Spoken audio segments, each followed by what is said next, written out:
ಜೈ Bharat Vande Mataram. America ಹಾಗೂ Iran ನಡುವೆ ಭೀಕರ ಯುದ್ಧ ನಡೆಯುತ್ತಿದೆ. ಇದರ ನಡುವೆ ಅಮೆರಿಕ ಇರಾನಿನ ಬಂದರುಗಳ ಮೇಲೆ ದಿಗ್ಬಂಧನವನ್ನು ವಿಧಿಸಿದೆ.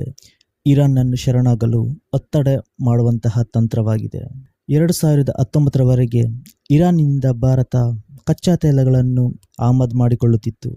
ನಂತರದ ಸಮಯದಲ್ಲಿ ಅದನ್ನು ನಿಲ್ಲಿಸಲಾಯಿತು. ಅದಕ್ಕೆ ಕಾರಣ ಹಲವು ಇರಬಹುದು. ಆದರೆ ಇತ್ತೀಚಿನ ದಿನಗಳಲ್ಲಿ ಮತ್ತೆ ಇರಾನ್ನಿಂದ ಕಚ್ಚಾ ತೈಲ ಖರೀದಿಸಲು ಭಾರತ ಮುಂದಾಗಿತ್ತು. ಇದಕ್ಕೆ ಅಮೆರಿಕವು ಕೂಡ ರಿಯಾಯಿತಿಯನ್ನು ಕೂಡ ಕೊಟ್ಟಿತ್ತು. ಆದರೆ ಈಗ ಇರಾನ್ನಿಂದ 20 ಲಕ್ಷ ಬ್ಯಾರೆಲ್ ಕಚ್ಚಾ ತೈಲ ಹೊತ್ತುಕೊಂಡು ಬಂದಂತಹ ಹಡಗಿನಲ್ಲಿ ಭಾರತದ ಈ ಆಯಿಲ್ ಕಂಪನಿಗಳು ಅದನ್ನು ಖರೀದಿಸಲು ನಿರಾಕರಿಸಿದರು. ಇರಾನ್ನಿಂದ ಕಚ್ಚಾ ತೈಲ ತುಂಬಿಸಿಕೊಂಡು ಹಡಗುಗಳು ಭಾರತಕ್ಕೆ ಬಂದಿದೆ.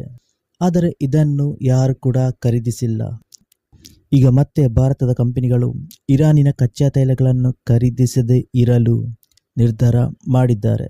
ಅದಕ್ಕೆ ಕಾರಣ ಅಮೆರಿಕದ ಸೆಕೆಂಡರಿ ಸ್ಯಾಂಕ್ಷನ್. ಈಗಾಗಲೇ ಡೊನಾಲ್ಡ್ ಟ್ರಂಪ್ ಎಚ್ಚರಿಕೆ ಕೊಟ್ಟಿದ್ದಾರೆ.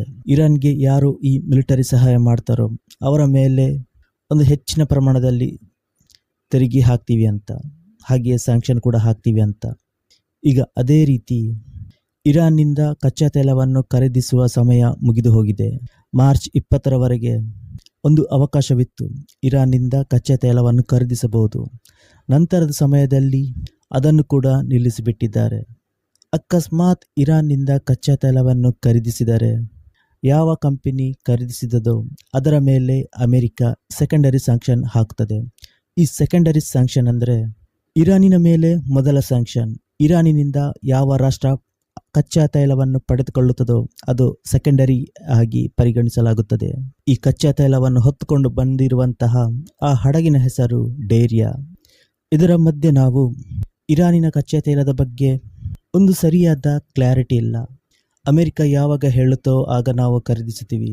ಅಮೆರಿಕ ಖರೀದಿಸಬೇಡಿ ಅಂದಾಗ ನಾವು ಅದನ್ನು ನಿಲ್ಲಿಸಬೇಕಾಗುತ್ತದೆ.